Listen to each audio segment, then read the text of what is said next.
आखिर कैसे इन बड़े बड़े वाटर टैंक को फैक्ट्री में बनाया जाता है? चलिए जानते हैं वाटर टैंक मेकिंग प्रोसेस के बारे में। दोस्तों, वाटर टैंक बनाने के लिए सबसे पहले रो प्लास्टिक को एक ग्राइंडिंग मशीन में डाला जाता है, जिसके बाद ये रो प्लास्टिक पाउडर फॉर्म में कन्वर्ट हो जाते हैं। इसके बाद वाटर टैंक बनाने के लिए इसके मोल्ड को रेडी किया जाता है। इसमें एक फ्रेम में 2 वाटर टैंक मोल्ड लगाए गए हैं। इन मोल्ड को ओपन करके इनमें रहा प्लास्टिक पाउडर को डाला जाता है। इसके बाद इन मोल्ड के ढक्कन को लगाकर इन्हें वापस से पैक कर दिया जाता है।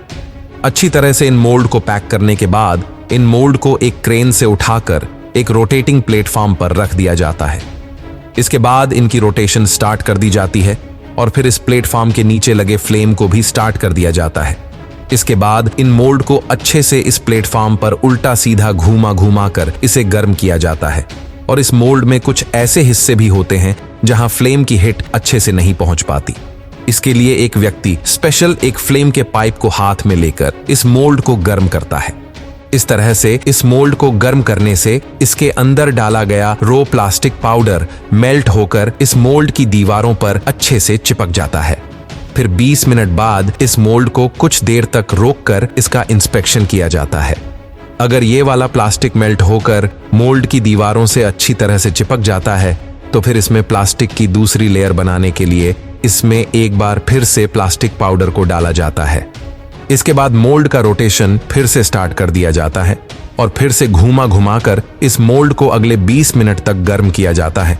और ठीक 20 मिनट बाद इसके फ्लेम और रोटेशन दोनों को बंद कर दिया जाता है। फिर इसे एक क्रेन से उठा के दूसरे रोटेटिंग प्लेटफॉर्म पर रख दिया जाता है।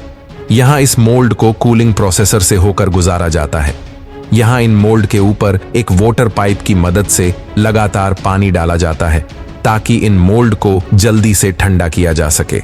कुछ देर पानी डालने के बाद जब ये मोल्ड ठंडे हो जाते हैं तो फिर एक बार फिर से इन्हें एक क्रेन की मदद से उठाकर जमीन पर रख दिया जाता है और फिर कुछ टूल्स की मदद से इन मोल्ड को ओपन किया जाता है और फिर धीरे धीरे करके इनमें से वाटर टैंक को निकाल लिया जाता है।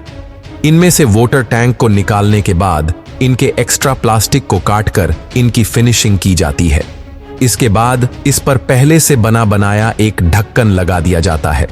फिर एक ड्रिल मशीन की मदद से इस ढक्कन के दोनों तरफ छेद किया जाता है ताकि इसके ढक्कन को बंद किया जा सके।